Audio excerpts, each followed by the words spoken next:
taken by Vlastuin. It's starting to cost. Oh, what about Vlastuin? Yeah, beautiful number. The guy we're talking about on that, he's going to remember that to the middle.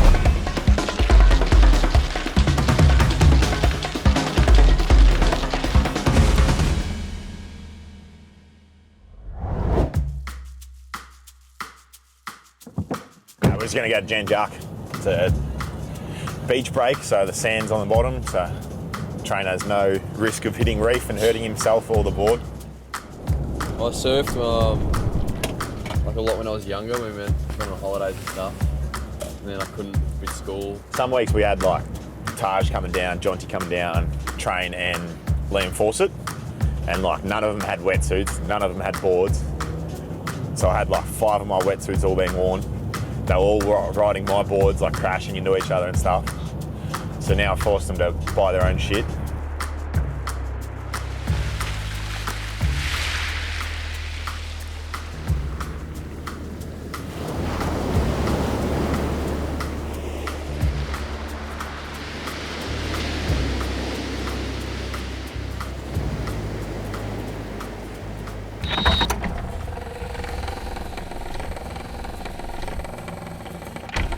So I grew up in Eltham, played for Eltham Junior Footy Club, then went to Northern Knights under 16s, kind of went through that program, Vic Metro, and then got drafted to Richmond.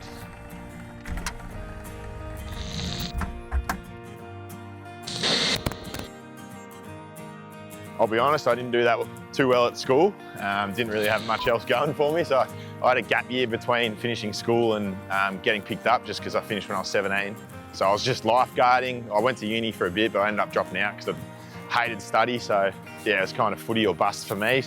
So Nick was the captain of Vic Metro when I played as a bottom age player, aptly named Tigger because he was a maniac of a kid and very difficult to keep down in one place. And he was exactly that when I met him, just full of energy, always wanting to do things, and certainly a good leader from a very practical point of view, just played the game the way that it should be played.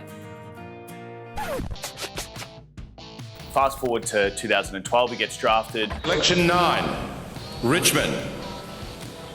Player number 213659, Nick Vlastuin, Northern Knights, Eltham Junior Football Club. I was actually there on his draft night, going back a long, long time. So I was just a supporter, I guess, and had the opportunity to go and watch the draft that year with Dimmer and Blair, and I can remember having dinner with Nick and his family after being drafted. You know, just such a young kid, very quiet. He goes off to play for Richmond, biggest club in the land, and I remember talking to him maybe 2 or 3 rounds in, and he was still in the VFL. And he basically was sitting there going, why am I not playing senior footy? I remember getting told on like a Thursday, maybe, and we were playing on the Saturday, so it was pretty hard for a lot of family and mates to get over there. Subiaco versus Freo, we ended up losing by like 4 points or 1 point or something. I remember Hayden Ballantyne kicked the goal at a stoppage with like 10 seconds to go or something. Bit of baptism by fire. I just always remember Nick as a pretty level-headed kid. Sort of walked into the organisation and showed leadership qualities straight away. Very respectful, very hard-working, didn't say a lot, but certainly put his head down and did all the hard work first. So he was pretty much into the backline group straight away and got to work with him hands-on as soon as he walked through the door. Nico's got this rare talent to not care about anything too much. Last show you binge watched? Jeremy Clarkson. Put like I'm mic'd up.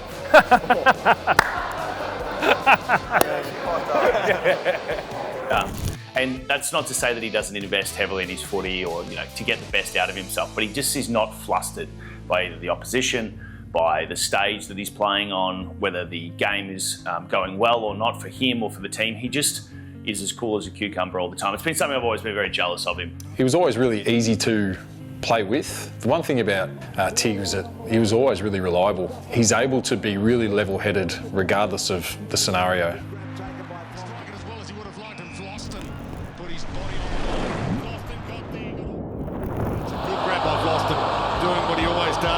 He's got it in motion, Vlastuin's got him!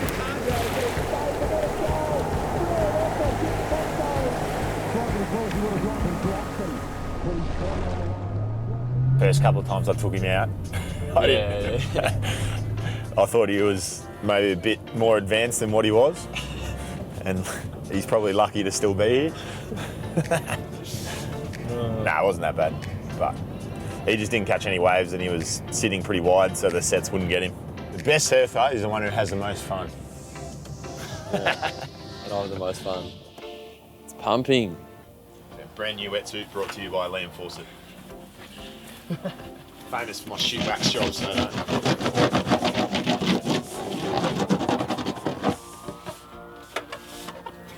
You signed that? Nah, it's a shaker sign. More Nick.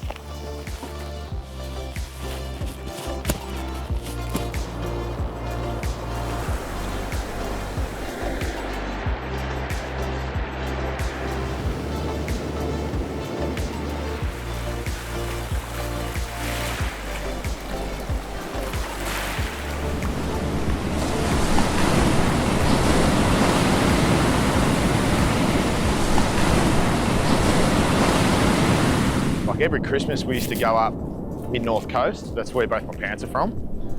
So we used to spend 12 weeks just at the beach. Yeah, bodyboarding, surfing and all that. And then kind of as soon as I got my license, I was driving down here flat out and just surf whenever I could. One of my good mates, Tom Boyd, who I lived with, like we'd literally every day look at where the best surf was in Victoria on our day off and like either go down to Phillip Island, Mornington Peninsula, Torquay, all the way down to Joanna.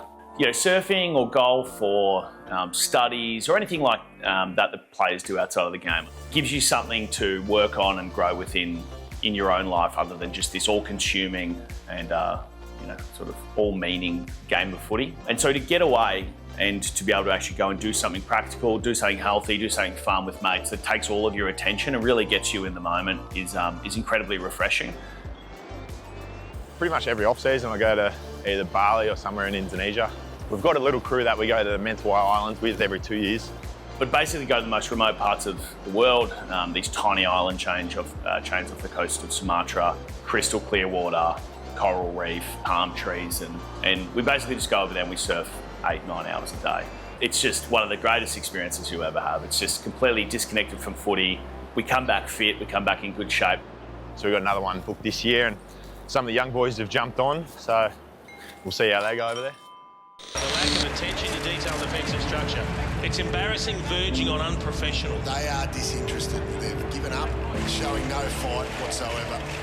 For us to win a premiership in 2016, to be in the Mentawais after that, to go to watch Nico be in the same position, 12 months later we were over in the Mentawais after the 2017 flag together, and yeah, it's just an incredible experience to watch someone that you've known for 10 years or so at that stage go out and do the things that he'd done on the centre stage, and to talk about all of the differences and similarities that we had, yeah, to celebrate together.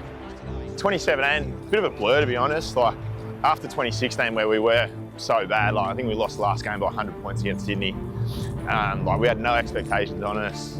I'd never won a final before that at AFL level. Before you knew it, we were holding the cup. Number 1, Nick Vlastuin. Nick Vlastuin.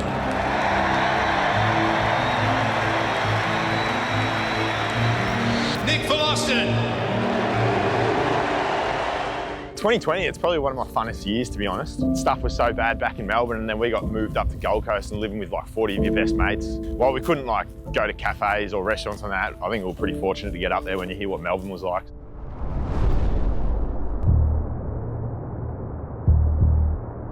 It was 2 days before the granny, I think. My missus just called me and she's like, oh, there's been an accident at the house. And one of my good mates was actually the chippy, so I'm like, oh, like, Justin's fallen off a ladder or he's fallen down the stairs or something. And then she's like, oh no, like someone firebombed it. So I got the footage of it, just some kid. I live down in Torquay, so pretty close to Geelong heartland, but he just tried to get in every door and couldn't, and ended up just in the front door. So we were pretty lucky that it didn't take. A bit of a headache when we got back. Luckily no one was inside. So yeah, we got away with one there, but there was a bit of damage. And they're about to enter the cauldron.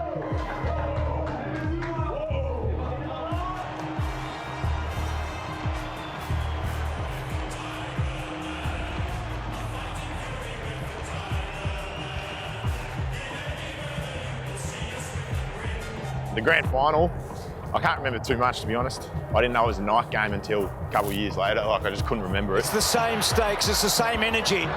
Vlastuin's in the back, Dangerfield belted forward.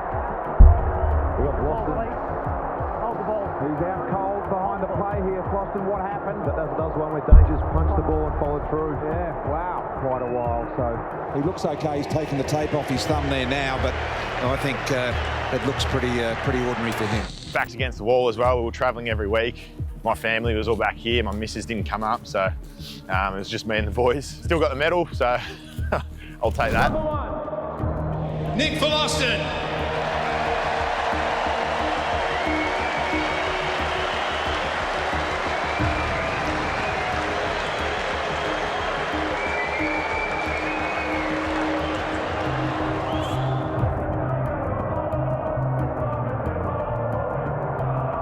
He's still that same reliable self, still puts the jumper on and cares for his teammates more than you could ever hope for. He's one that people turn to when, when they need some help or need upskilling in whatever it is. Temper your expectations, I suppose. Like when we were in our peak period, you expected to go out there and win, expected people would get all the stoppages right, expect people would just know what's going on. And with such a young team now, there is going to be a lot of mistakes. The energy's still there, which is one of the fun parts. We used to struggle for motivation a little bit, but yeah, young boys just enjoy going out there playing. So yeah, it's just a different look. I think he keeps everything really simple, and so he's quite often in our coach's office and directing some of these younger guys and watching vision together and picking things apart. But I think he can make the complex really simple. He sees the game so well, which is why he's been able to, be one of our most consistent players for a long, long period of time, and that's really hard to be able to do. Back to the middle. Foster getting him down that forward line earlier. Good mark taken by Foster. Martin around the corner to Vlastuin from 51. Look at the flags, look at the cheers. Tigers, they're roaring. Good luck, Nico. 250 is an incredible achievement. It's one, funnily enough, I'm not surprised at all that you've gone on to achieve. Do what you always do and don't care what anyone else thinks and just go run around and play footy.